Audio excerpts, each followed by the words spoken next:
बात उनका कहने का क्या था हमारे से? दो आदमी थे सर, हमें ये नहीं पता कौन थे।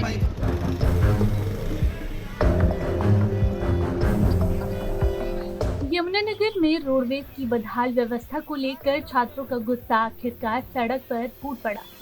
बसों की कमी और टाइम टेबल में बदलाव से परेशान सैकड़ों छात्रों ने हरियाणा रोडवेज की बसों के पहिए रोक दिए। मामला डारपुर शेरपुर रोड पर लेडी चौक के पास का है, जहां छात्रों ने बसों को रोककर रोडवेज विभाग के खिलाफ जमकर नारेबाजी की। दरअसल घाट क्षेत्र के गांव में बड़ी संख्या में छात्र रोजाना यमुनानगर और जगाधरी के स्कूल कॉलेजों में पढ़ने के लिए आते हैं। छात्रों का आरोप है कि पहले से ही बसों की कमी के कारण उन्हें भारी परेशानी उठानी पड़ रही है। ऊपर से टाइम टेबल में बदलाव और कुछ बसों को हटाए जाने से उनकी मुश्किलें और बढ़ गई है। ये हमने बसों के चक्कर में रोड जाम किया है। ये डारपुर से आने वाला यमुनानगर तक जाने वाला रोड है। इस पे बसों की बहुत कमी है। ये बस दो चला रखे हैं इन्होंने, एक तो है डारपुर, एक है मंदीपुर। ये बस वो इसमें ड्राइवर और कनेक्टर वो भेजे हैं जो 650 वाली में आते थे। इसके ड्राइवर और कनेक्टर मिसिंग है। मिसिंग का मतलब इन्होंने एक बस छोड़ दी 650 वाली। सेकंड बात, 850 पे एक बस आती थी कोर्ट से, वो आती थी सिर्फ लेडीज बस। उसका 3-4 महीने से कोई पता नहीं कि वो कहाँ है कहाँ नहीं। कह रहे हैं मैन पावर कमी है। अगर बंदों की कमी है तो ये वैकेंसियां क्यों नहीं निकाल रहे?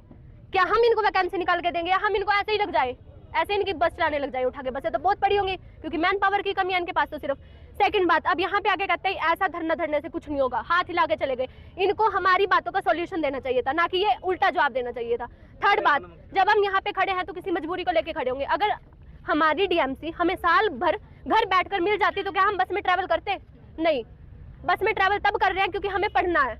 सरकार कहती है बिना पढ़े जॉब नहीं देंगे। अगर बिना पढ़े जॉब दे दे क्यों हम धक्के खाएंगे? और फिर वही सरकार हमें इनडायरेक्टली पढ़ने से रोक रही है।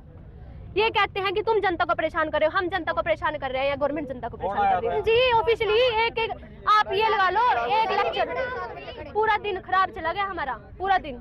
रोड जाम इसलिए कराया जी, ठीक है जी। बस का पहला टाइमिंग था 650, वो बंद कर दी। उससे बाद 650 के बाद 7:30 बजे दूसरी बस लगाई, ठीक है जी। यह बस करीब 650 से बस थी या 7:30 बजे कर दी, ठीक है जी। पहला टाइम मिस हो गया, ठीक है जी। दूसरी बात जी, प्रशासन की बहुत कड़ी क्रम, ठीक है जी। दूसरी बात, जो या बस जागी या 8:30-9 बजे यमुनानगर पहुंच रही, ठीक है जी, तो अगला इसका गेड़ा मिस है, 9:30 वाला गेड़ा मिस है, ठीक है जी। या 10:30 11:30 बजे करीब बस आएगी। छात्रों का कहना है कि समय पर बस न मिलने के कारण उन्हें स्कूल और कॉलेज पहुंचने में देरी होती है। कई बार तो छात्रों को बसों में जगह तक नहीं मिलती। ऐसे में पढ़ाई करने वाले छात्रों के सामने रोजाना सफर एक बड़ी चुनौती बन गया है। इसी से परेशान होकर सैकड़ों छात्र सड़क पर उतर आए और रोडवेज बसों को रोक दिया। बसों को रोकते ही सड़क पर जाम की स्थिति बन गई और यातायात प्रभावित होने लगा। मामले की सूचना मिलते ही रोडवेज विभाग के अधिकारी और छिछरौली पुलिस मौके पर पहुंची। अधिकारियों ने छात्रों को समझाने का प्रयास किया। छात्रों के विरोध के बाद रोडवेज विभाग के अधिकारी ने हटाई गई बस को दोबारा लगाने का भरोसा दिया। बसें इस करके नहीं लगाई जाती, एक तो जी बसें सरकार की तरफ पास कम है थोड़ी, और खराब रूप ज़्यादा रहती है बारिश की वजह से। तो बाकी कई बार थोड़ी स्टाफ में भी दिक्कत आ जाती है। मान लो महीने में 5 छुट्टियाँ होती है, अगला कई बार इकट्ठी 5 छुट्टियाँ ले लेती है। गांव की बस पे दूसरा स्टाफ जाना पसंद नहीं करता, तो इस करके जो है ना, कई बार एक आध बार बीच में वो हो जाती है, उनको छुट्टी छट्टी या मेरे को एजेंसी पड़ गई कोई हो।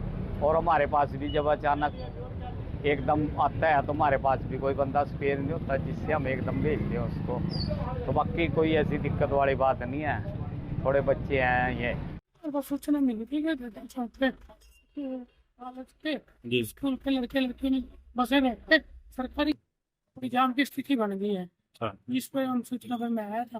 यहाँ बच्चों को समझा दिया। इनका इश्यू था भाई 1-2 टाइम बस के मिस हो गए। उसके मिस होने की वजह से जो सुबह का टाइम है, जिस टाइम में बच्चों का स्कूल कॉलेज है, उसमें ज्यादा क्राउड रश हो जाता है बसों में, जिस कारण इनको थोड़ी सी ऐसा सी होते हैं महसूस। तो अब डीआई साहब आए थे मौके पर रोडवेज के, इन्होंने टाइम एक्स्ट्रा बढ़ा दिया।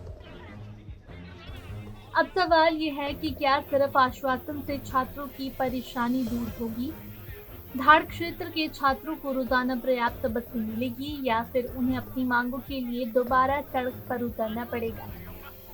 छात्रों का साफ कहना है कि उन्हें आश्वासन नहीं बल्कि नियमित और पर्याप्त बस सेवा चाहिए। पंजाब केसरी टीवी के लिए यमुनानगर से तिलक भारद्वाज की रिपोर्ट।